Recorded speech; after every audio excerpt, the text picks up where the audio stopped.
On this edition of the Just in Time podcast with Justin Kutcher. And Tony was retiring that year. Our last weekend of the season, Rickey was chasing 3,000 hits. Ended up getting it on the last day, but that was Tony's retirement day. Rickey was not going to play that day, and Tony talked him into playing because, hey man, you're going for 3,000 hits. They're bringing in a relief pitcher. He would tell me exactly what they were going to throw him and what he was going to do, and then he would tell me exactly if they were going to bring in another guy and what this guy was. Because what people don't understand about Rickey, I mean, people will say he's a selfish guy. You know, when he broke the stolen base record, he took the bag out. The greatest sports moments happen in seconds, but the stories behind them are timeless.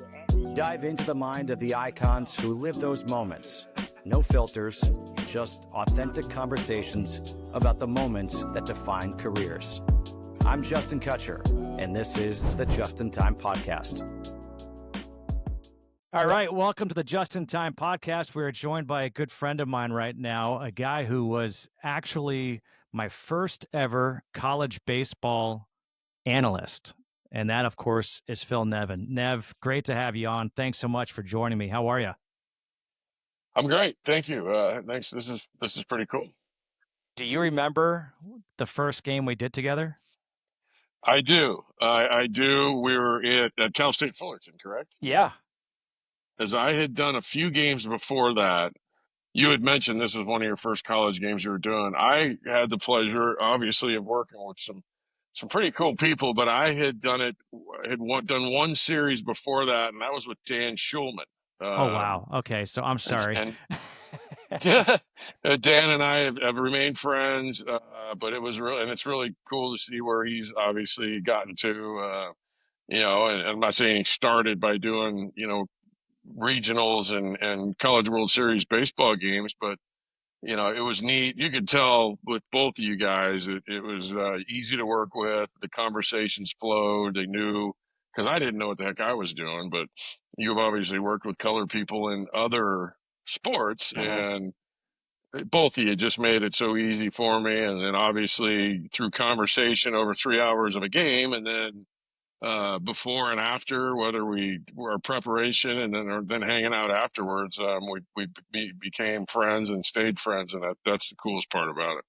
Yeah, I agree. People always ask me what's the best part about your job, and I say it's the relationships. It's the fact that I become friends with people that I grew up watching, collecting their baseball cards or sports cards, and all of a sudden now we're texting and saying, "Hey, you want to go play golf?" It's like, what? This is my life? How did this happen? And it is really cool. Now with my new job, we'll be playing a little more golf because I'll be in Charlotte a lot. So giddy up. You let me know whenever, and we'll have the tee times all set. Speaking of the new job, we'll get right to it. You're joining the Chicago White Sox. If you can, just tell us exactly what you'll be doing with them. Well, for me, it's taking last year off was good and bad. There were so many things I could wrap my head around. It was nice to be home.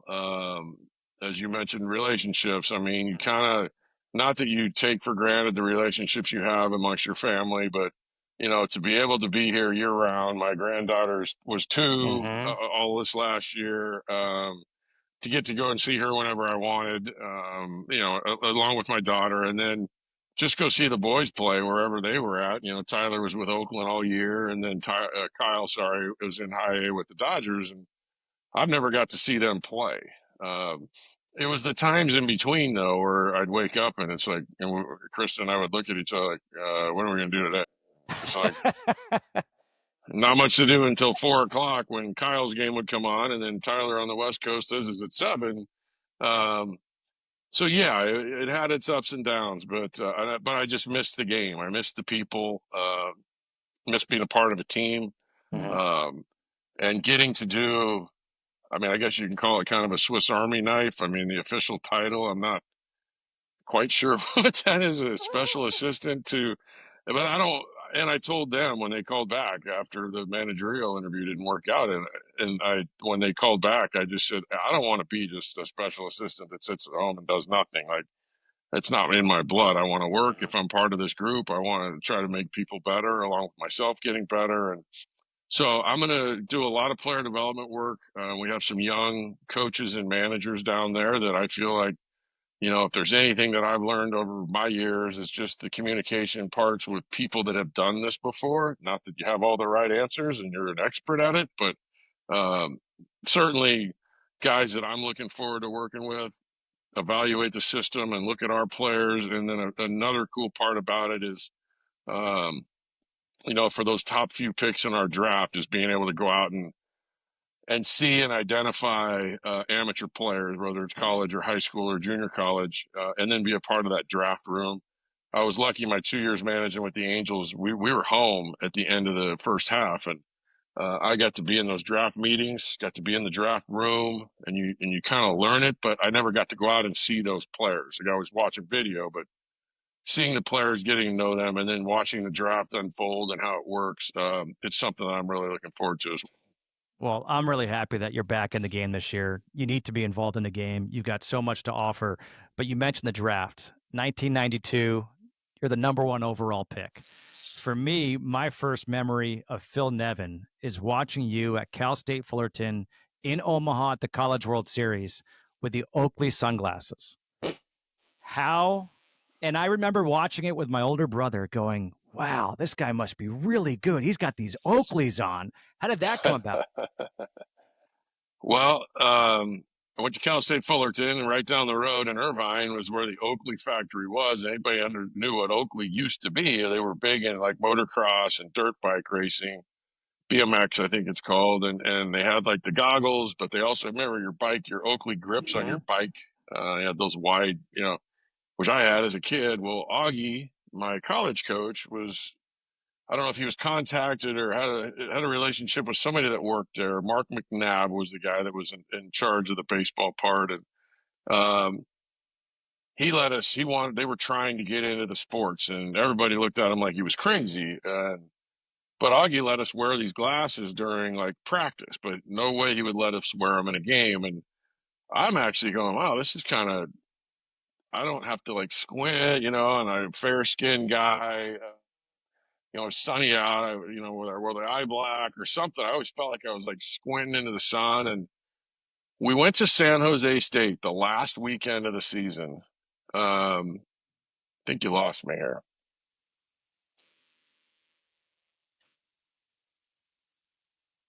Nev, you still there? Hey, you still there? Yeah, it just can't. I don't know. My Wi-Fi go out or something. I don't know. It just kind of cut out, but it's okay. Well, let's see. Where did I cut? Where did we leave off here?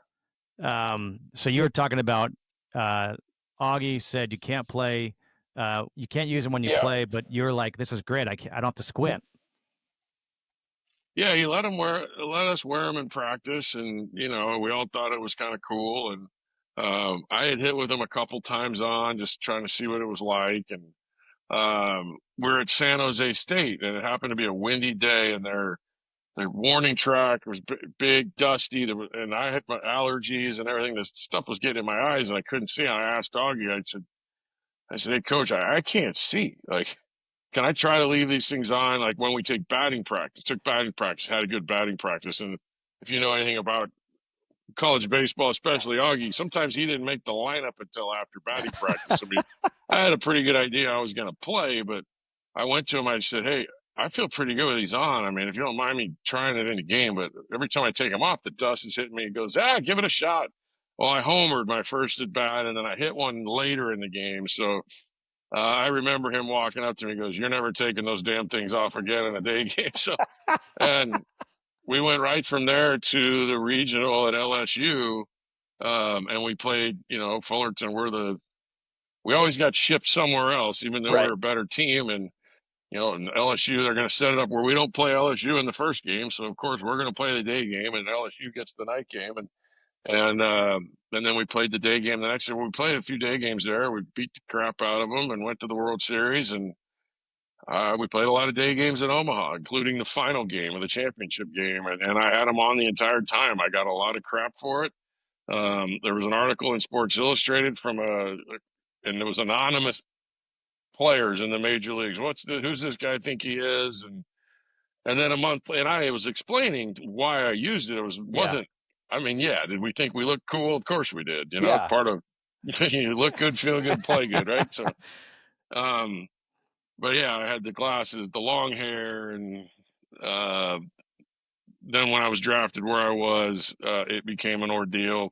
And a month later, Tony Gwynn was wearing them in San Diego, and all he could say was, "Yeah, that college kid was right. I don't have to squint." And and he said, "I got puffy cheeks a little bit." And when he squints, it covers his eyes. He said, "This is the best thing. I wish I'd have known about this a long time ago for day games." And pretty soon, a lot of guys were wearing them. So, yeah, I was, and I get it's funny people bring that up all the time, but when I still see those guys from Oakley or anybody that was kind of in the know of those things back then, yeah, that was like my claim to fame. So there There's you no go. doubt. And as a matter of fact, me being an avid baseball card collector, Score, when they launched as a company, they actually came out with a specialty card called Shades, and it had the different players wearing the Oakley sunglasses. So you were a trendsetter on so many different levels. So you mentioned Tony Gwynn right there, and you got the chance to play with Tony Gwynn. You and I have talked about his greatness, but what was it like getting a front row seat playing with him? Well, for me, it's I don't think it's any secret where it's kind of where my career took off, if you will. I kind of battled, not going up and down, but had my struggles certainly when I got to the big leagues. And he had a unique way of just simplifying things. I can't tell you how many times we stood in the on deck circle. They were bringing in a relief pitcher. He would tell me exactly what they were going to throw him and what he was going to do, and then he would tell me exactly if they were going to bring in another guy and what this guy was. Because back then you could Yeah. mix and match left and right, and it didn't matter if you threw a lefty or a righty at Tony, obviously. So they'd bring in a guy for him, and mostly to get to me, and he would explain exactly what he was going to do, what they were going to do to him, and then he would do the same thing with me. And sure enough, he was pretty right on all the time. I mean, they talk about his work ethic and what he put in, which I can get into, but his study of the game and his understanding of what pitchers did. Not only that, he saw things that no one else could see on a baseball field, and um, whether it was picking up a tip or the spin on the ball or a certain grip where he could find it behind the pitcher's head. When I tried to do it, my eyes are bouncing all over the place. But he was amazing. He really was. I mean, probably the best thing that happened to my career was getting with him, and then Merv Rettenman was the hitting coach. He was great too. But my conversations with Tony, and I said he had a unique way of seeing things. Or he also, and I wish I had that characteristic with my own kids. Mm-hmm. Is like I can see it. I can see what you're doing wrong, and that doesn't look right. But what fixes it, and he just would have one little key, whether it's, hey, throw the back of your heel at the pitcher instead of like, okay, stay closed. It was like, you want the back of your heel kind of, that's what you want to think about, that's taking you to the pitcher, not your weight, but and it just kept everything closed for me. And it was one little key that I remember him telling me. And then there was things with your hands, or he was so good at those little things and seeing that out of other players, and obviously, correcting his own mechanical issues. But really an amazing guy as far as what he did for my career, helping and things that I took with me for several years. When he retired, we talked quite a bit when he was coaching at San Diego State. Mm-hmm. He still stayed, in touch with the game, and up to where even he was very sick and would still send texts and stuff like that, and just that meant a lot, certainly. Wow. I think you told me one time that he would actually call his own hit and runs from the batter's box. Oh yeah. How? Yeah, I usually hit behind him, so Right. I never had to worry. He wasn't going to put one on with me hitting. But yeah, he had little signs with guys that hit in front of him, and it could have been first and second, or first, or just a runner at first. And for the most part, he knew exactly what this guy was going to throw him, where the defense was going to be, or if the guy took off, who was going to cover, and he would hit it in that spot. And I can tell you this, like, Tony Gwynn in today's day and age of game, like, yes, he would be a really good hitter, but he would also be an albatross as to what, like, our analytical people would say, because in fact, I had what I consider a really good analyst working for us in one of my stops here along the way. And I remember him telling me, yeah, well, Tony Gwynn was one of the luckiest hitters ever.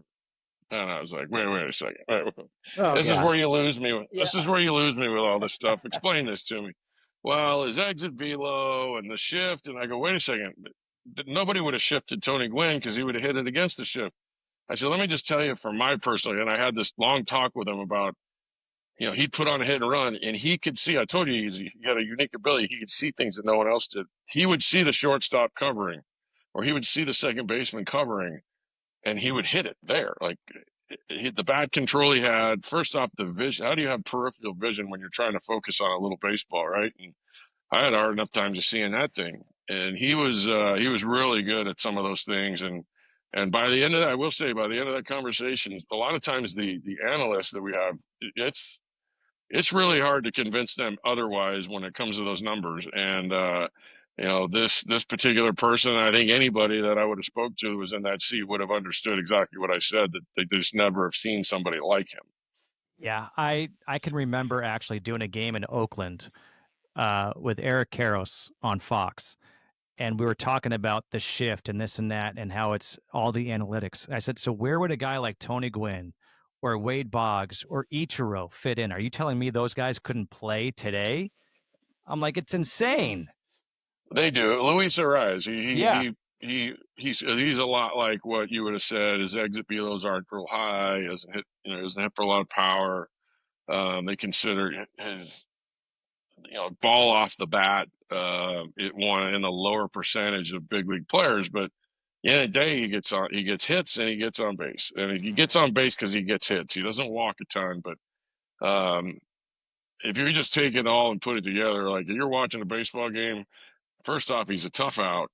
He's tough to pitch to, and the more guys in your lineup that are really difficult to pitch to, you ask any pitcher, those are the teams that are going to be tough. If you have 9 guys in your lineup that are punching out a bunch, I mean, he can go for he can try to get a punch out, through everybody in the lineup. But when you have guys like Louis, what Tony was, Ichiro almost a little different because Ichiro walked a little bit. Boggs walked a ton. Tony walked a ton, but they just all do it in their own unique way. And at the end of the day, that on base percentage is still what they go after.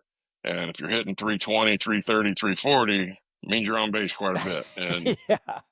and at the end of the day, the hit is tougher for a pitcher to give up than a walk. You know what I mean? Like, because you're battling to get this guy out, and smokes one through the hole. It's a different mindset as far as I'm trying to execute a pitch. And maybe I just didn't get it there. Okay, I walked the guy, gets an extra, but giving up a hit to somebody, mentally is a little bit different for a pitcher. Well, you can work both ways, but I kind of think that a guy that's hitting 340 and doing that, as far as a 340 on base, he's a tougher guy to deal with. Yeah, it's a tough out. Okay, so you played with one of my 3 favorite players of all time, Rickey Henderson. Yeah. And so for me, it was Rickey Henderson, Don Mattingly from their Yankee days, and Ken Griffey Jr.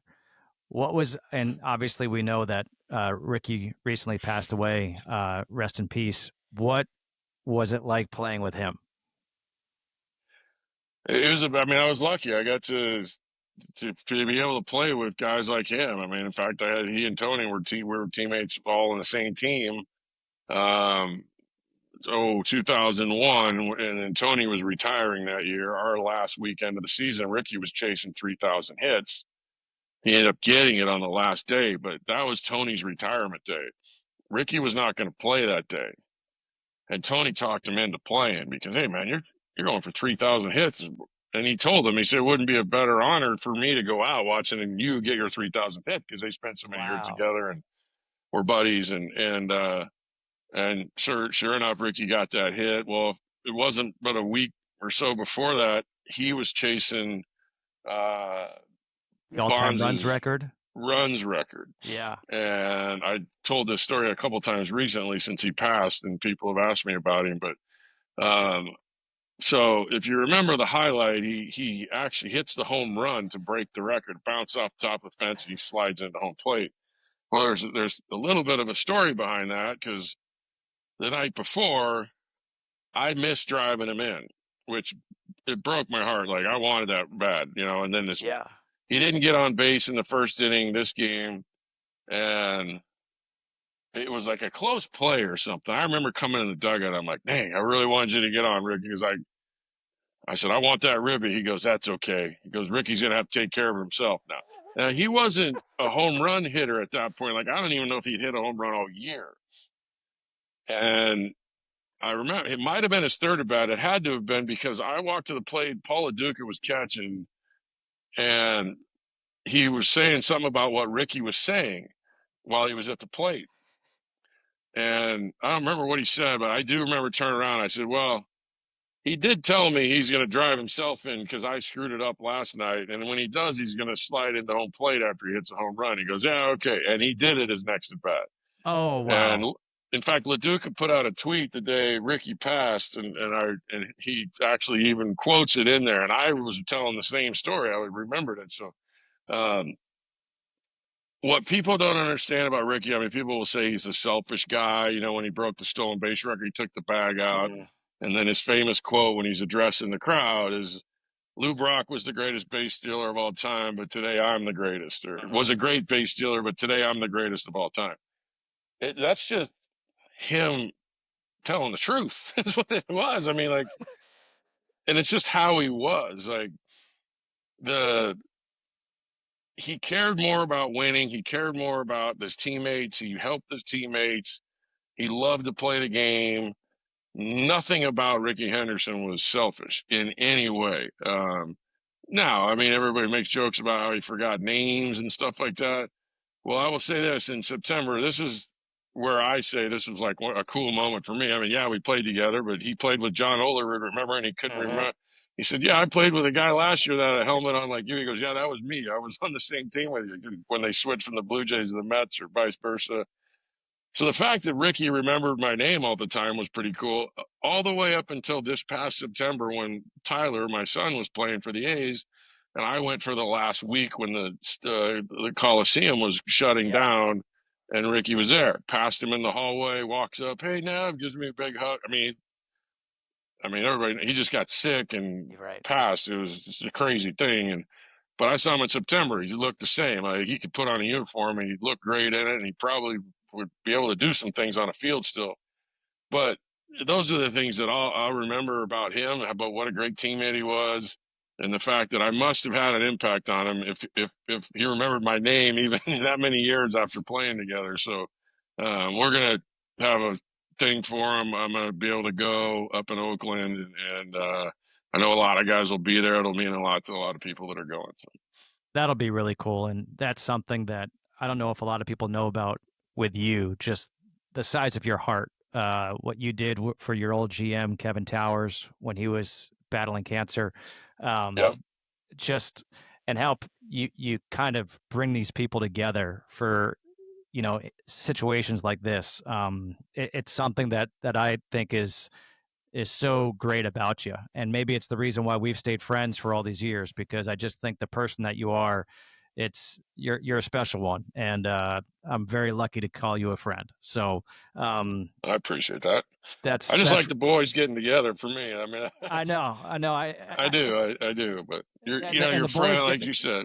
Yeah. I mean, the boys getting together and telling stories, that's what, honestly, this podcast is all about. It's just to hear stories, because there's something different about sports where you're able to stay young your whole life if you're in it. And for me, I think about the intricacies of baseball. You played first base. There's got to be some good conversations you had with players when they came to first base. What were they? Wow, they go. I got pretty good and bad, a little weird, all kinds of things. I mean, some things I probably can't repeat, but I wasn't a big talker over there. The year I played with Darin Erstad is when I learned that. Like, he's the most intense, and you met him. He was at a golf event.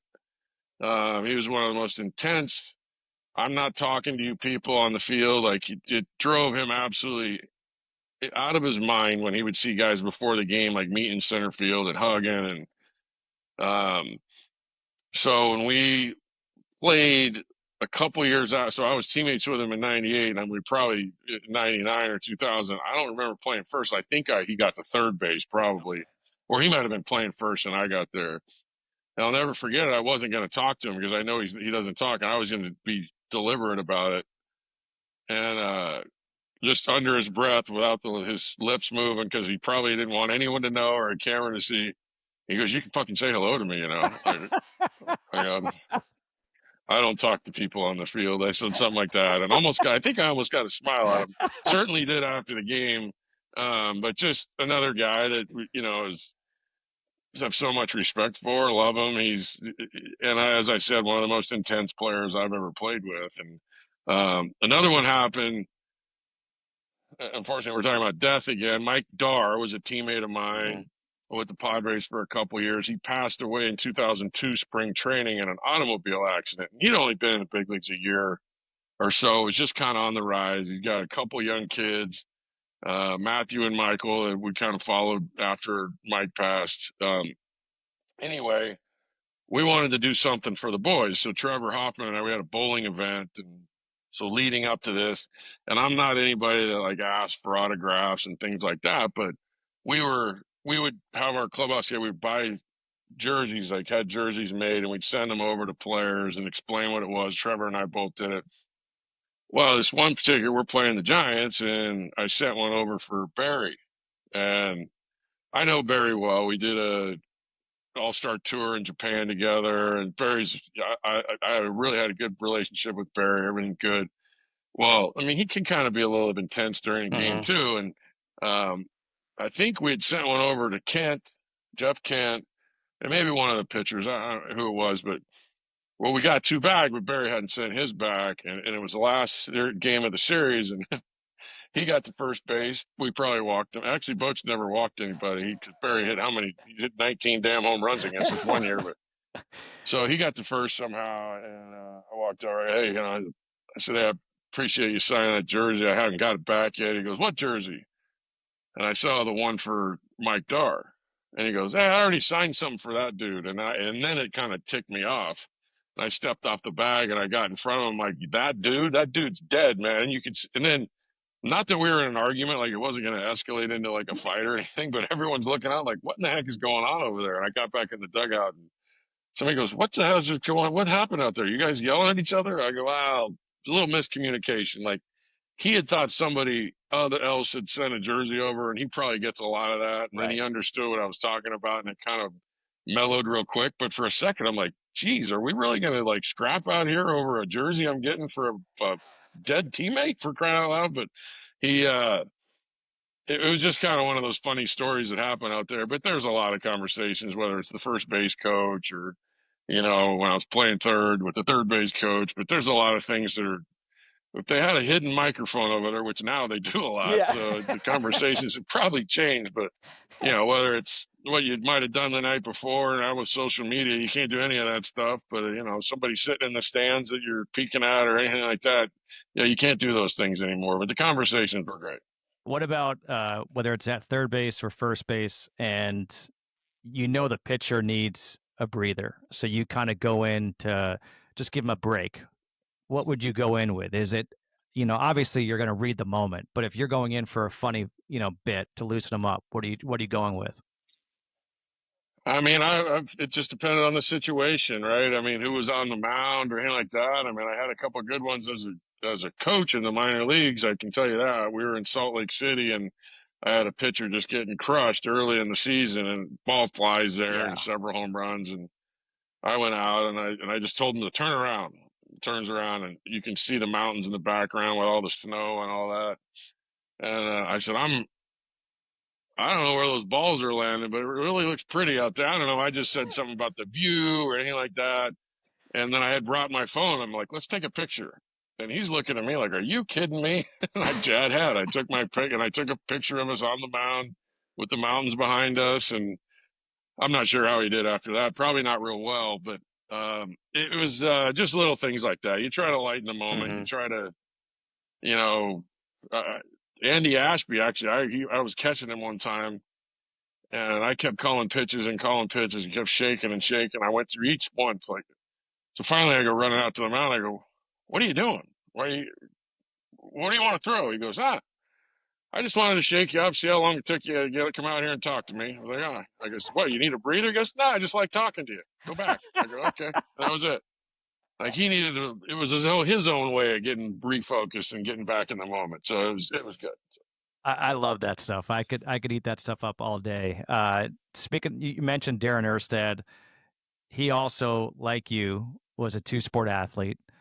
You guys both were punters in college. Who is a better punter?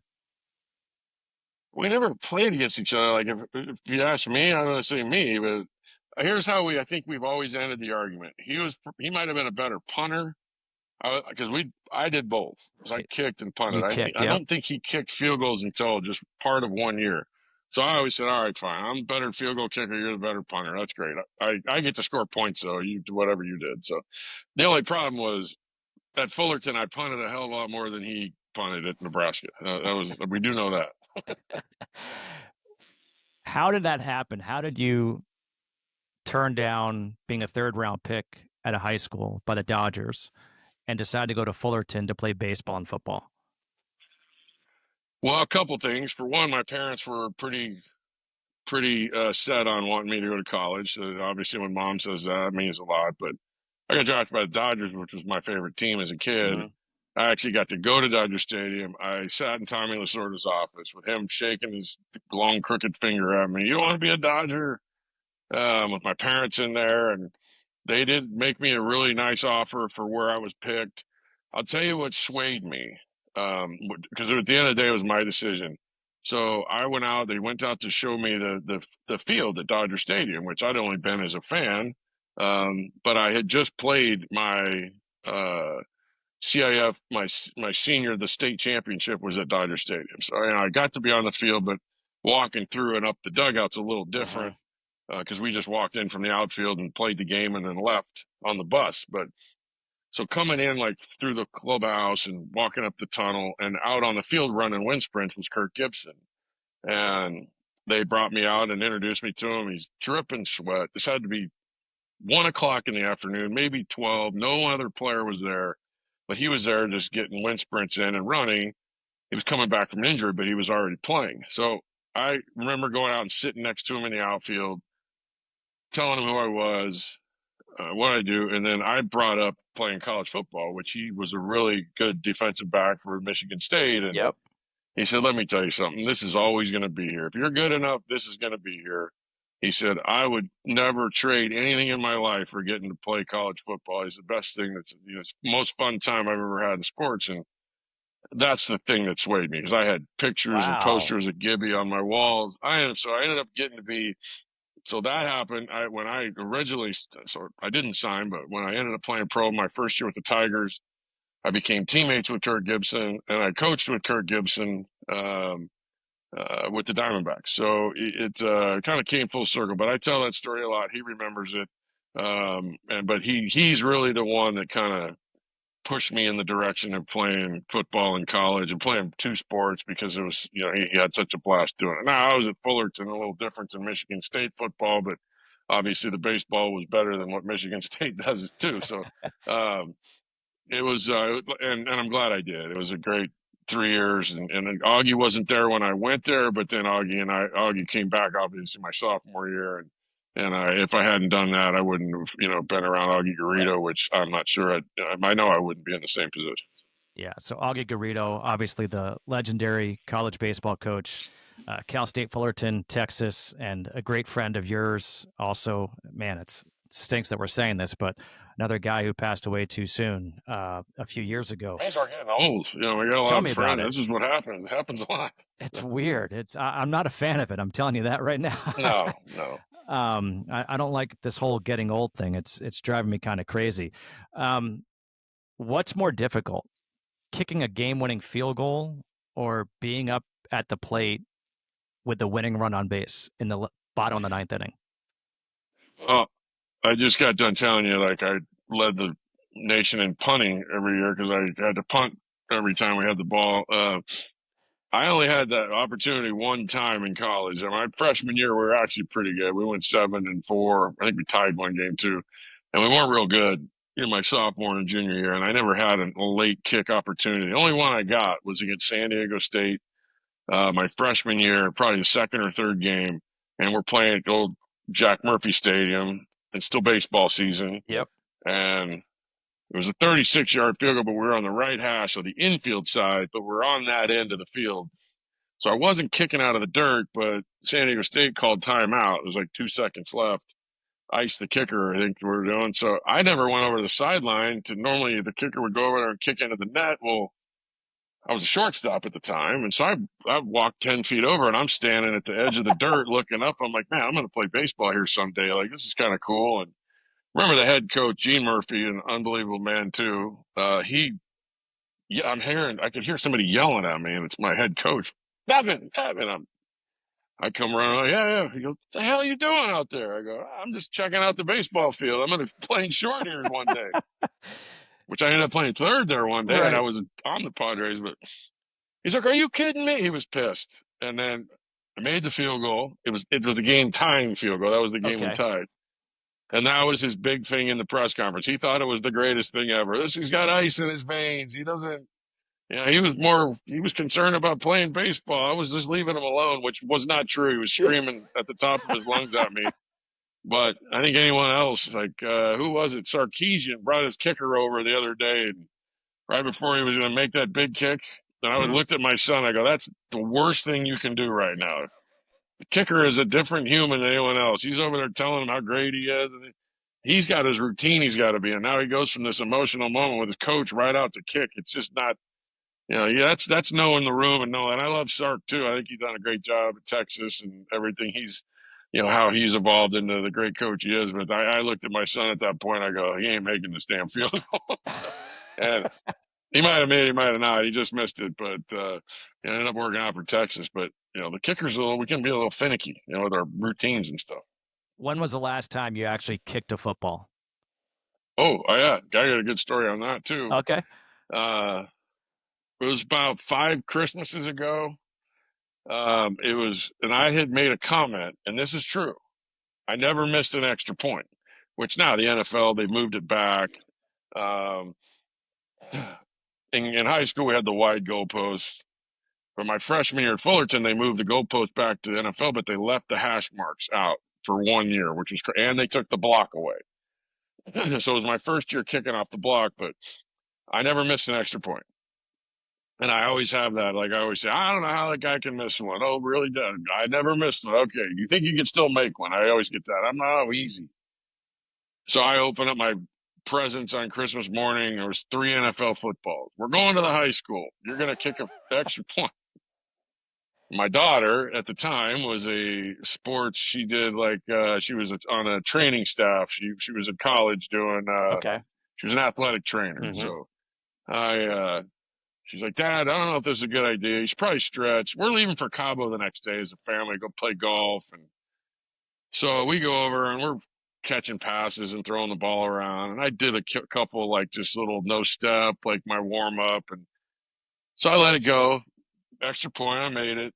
They're like, how far do you think you can kick one, Dad? So I start moving back, and it was like 35, and I actually made it. And I was like, man, if I'm going to go to 40, I'm going to have to get on it a little bit. And sure enough, I went back, and I added a little extra, and right at impact, it felt like someone took a knife and stuck it right in my hip. I think I've told you the story, but you haven't. Tore my hip flexor, tore my groin. I mean, my whole down to my knee was like black and blue for a week. I still was able to play golf, though. I just had to be lifted out of the golf cart. But it made for a rough trip. Didn't look good in the bathing suit.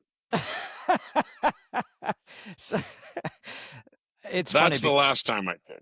Okay, because the reason I asked was College Game Day. Pat McAfee each week pulls out a guy, and I love it. I think it's awesome.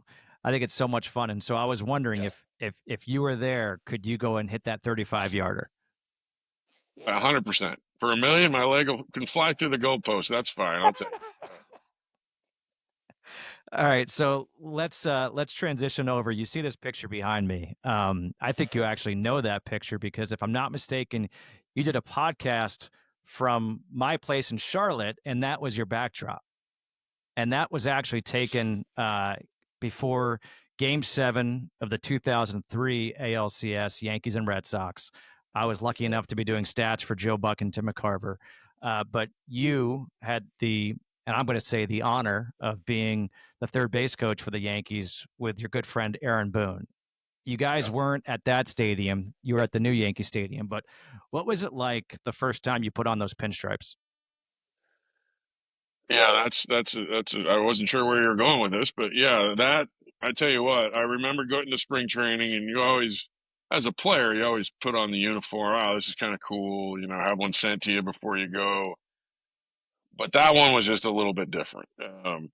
As soon as I got, and we wore the home whites during spring training games, obviously, and I remember the first day I got there, those were in the locker room, and I kind of took it with me into the bathroom. I didn't want anybody to see me because I don't, I mean, I'm a 50-year-old man. I mean, it's going to look a little weird, like posing in front of a mirror. But yeah, I put that uniform on, and you're looking at yourself going, wow, this is real. I mean, this is to think of all the history. And now also, with the Yankees, they still have their guest instructors that come every spring. So now when I got there, I walking through, and there was Ron Guidry.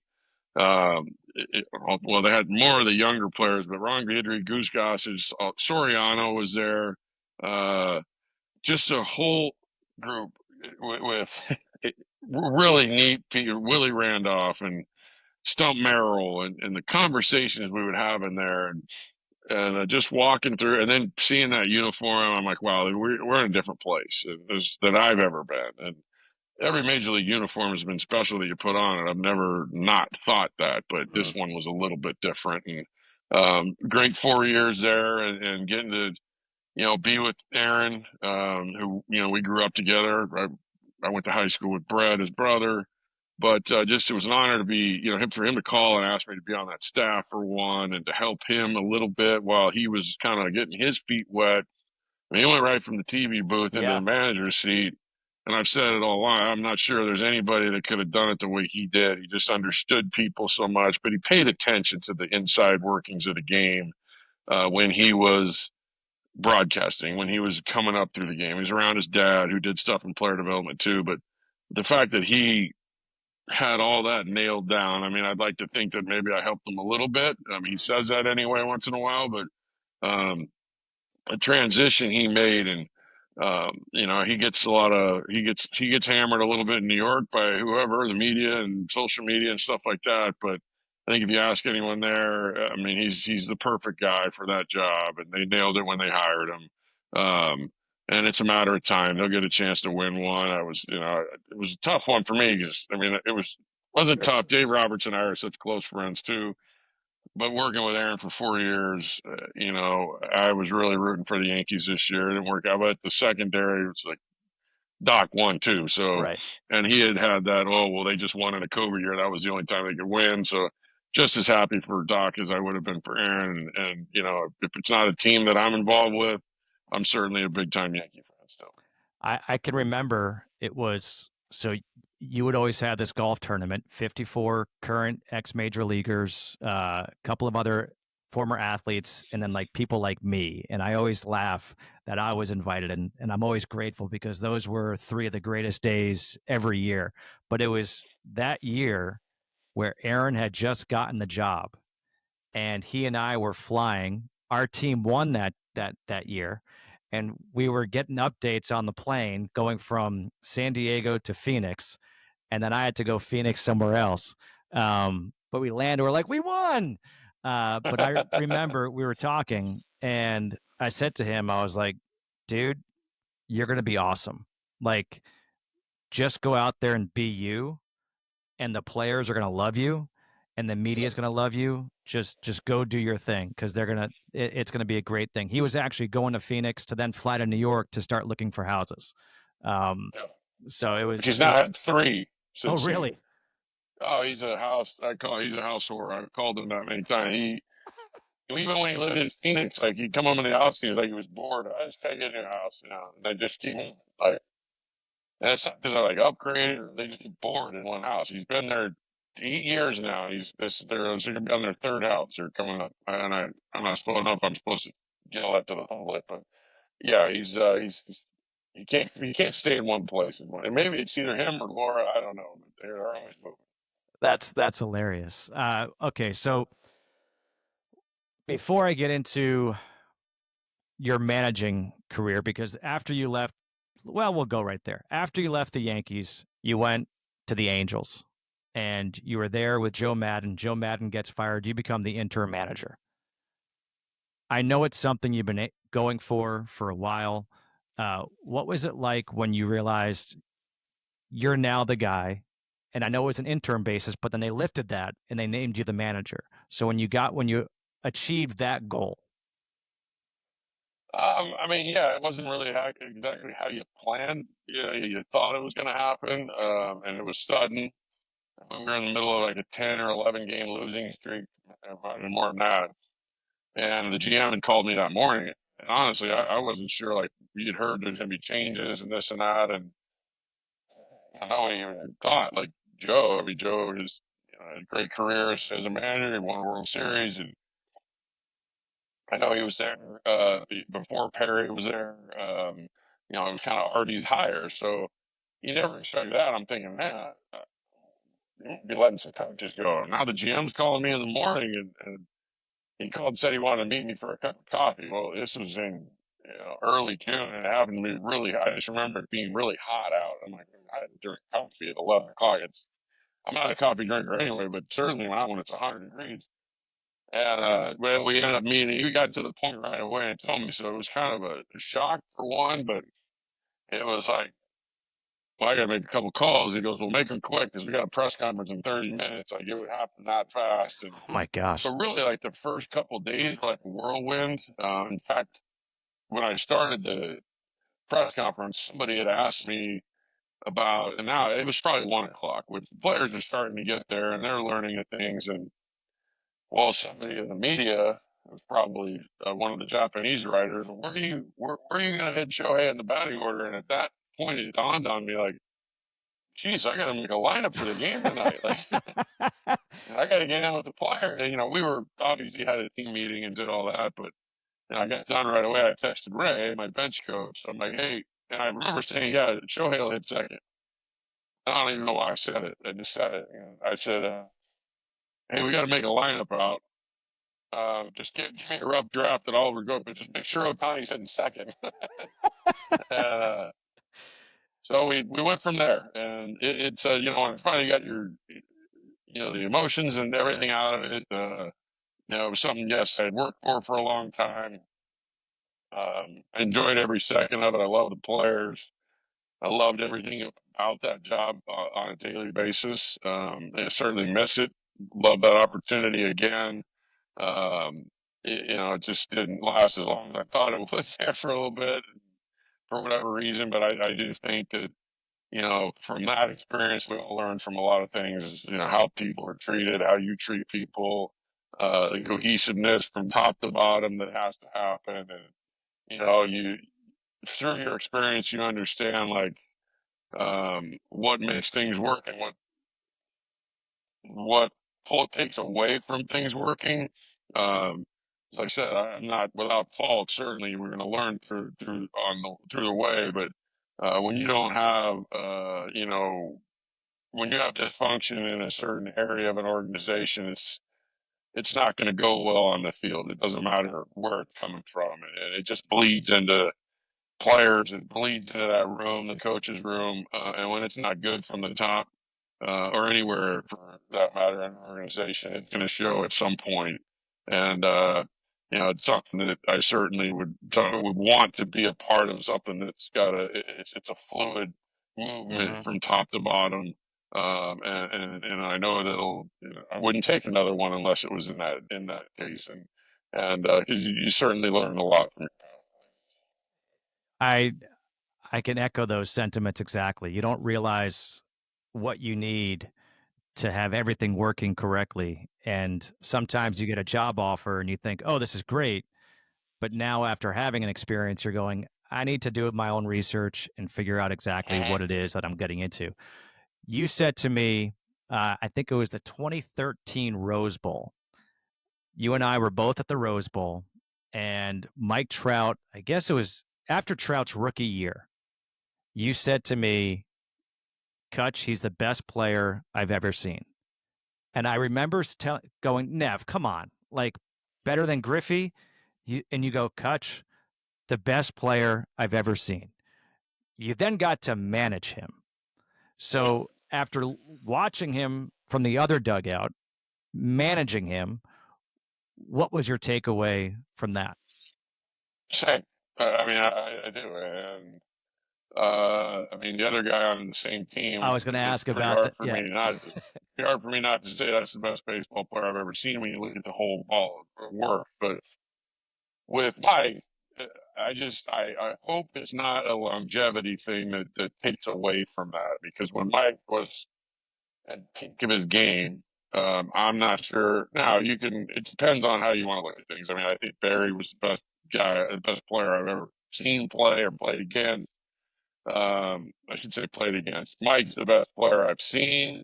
Um, I just hope that these injuries you keep saying that, it'd be behind him, but I just hope the longevity of the career doesn't tarnish what he really was as a player.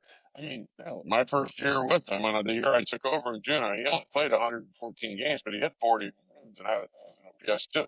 I mean, a ton. He's got. I mean, the one thing we did take away was stealing bases, which I say it was taken away from him, both he and Ohtani. But I never understood that part of it. Like, those are players that this is why they're good. This is why they're dynamic, and they steal bases. They can do all these things on the field.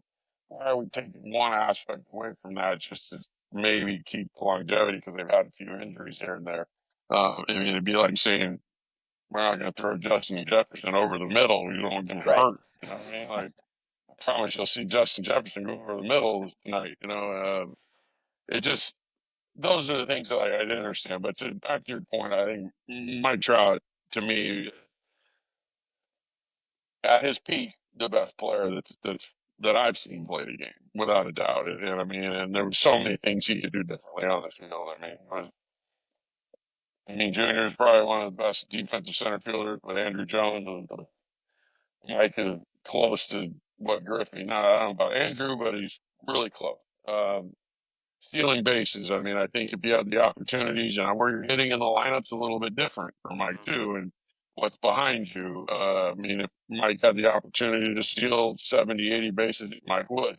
Um, First to third, there's no one quicker. I mean, just watch him move around the field, and then obviously how hard he can hit a baseball and the work he puts into it too. And like I said, I just hope that the injury stuff gets behind him. I know we've said that for a couple of years, but I hope that doesn't tarnish how great of a player he really is, because of the longevity's not there. I hope he gets that back. He's got 7 more years on his contract still. We'll see a lot of Mike, but um, but after watching the other guy, I mean, it's hard to say that's the best. Like, I mean, and I've been around some really good ones lately. I mean, I was a Judge for 4 years, and I get that argument too. Like, how does Judge fit into this? Well, I mean, Judge, he does everything those guys do. He just doesn't steal bases. You know what I mean? That's so you got to give the edge to these other guys. And Judge's MVP year, I had to make the arguments in the media for my guy, but I was pulling for Judge just as much. So I know Shohei ended up winning it, but I've been fortunate. Yeah, I certainly was. I mean, to have, to be around those players, and really, you're always trying to learn something in the game, and you learn stuff from those guys too. So Shohei Ohtani, I've been on record saying I believe he will have the biggest impact on the sport of baseball since Jackie Robinson. Because I think teams and players will allow their dynamic pitchers, who are also great hitters, to keep on going through the ranks. They will never make them pick one or the other. So a guy like Hunter Green, who was a number 1 pick with Cincinnati, was a great hitter and shortstop. Maybe if he came after Ohtani, he would have had the chance. Do you agree with that statement? Do you think he'll have that impact? yeah, I mean, it's hard to say if somebody's going to be just as good as him. Will they let it happen? I mean, I think there's been a couple players that have come out lately. Yeah. I mean, Brooks Keesnick was before Shohei, but Mm-hmm. there's been a few. There was, I believe, a pitcher with Tampa, McKay, maybe. Um, there's actually from the draft last year, the kid from Florida, and I don't know if I just don't know how it works through the minor leagues. You know what I mean? I mean, Show did that, right when he got to the big leagues in Japan. A little different dynamic where he was because he was playing in the National League, so he actually was playing right field 3 games a week, and I think he sat a game or two, and then he pitched on the weekend. When he came over here, everything was kind of an adjustment, but DHing and just pitching, I think it might be a little bit easier, but you're probably not developing kids in the minor leagues just to be a DH in the big leagues, and I think that's the way you have to do it. Yeah. If it's going to be done again, it has to be as a DH and then pitch once a week. I don't see it happening with the reliever. So it's hard to develop. I mean, I'm not going to say it's not going to happen, but what I will say is I don't think anybody's going to do it like Shohei, and there's no way. I mean, there's just no way. When the only person who is comparable to him is Babe Ruth, you know the dude is something special. I mean, that's what his And he gave numbers up are. pitching what after 2, 3 years, 3 years, 4 years. I don't know how long he pitched for. I mean, I don't think he ever pitched for the Yankees, so he got traded in what 1920, no, 1918, 1919. Anyway, I should know that off the top of my head, but I'm drawing a blank right now. That's Yeah, in your yeah, position, yeah. I know I should. This is like embarrassing right now. We'll have to edit this out and cut that out for sure. We're running long, so I'm going to get you out on a couple things real quick. 92 Olympics. As an Olympian, what's it like being in the Olympic Village?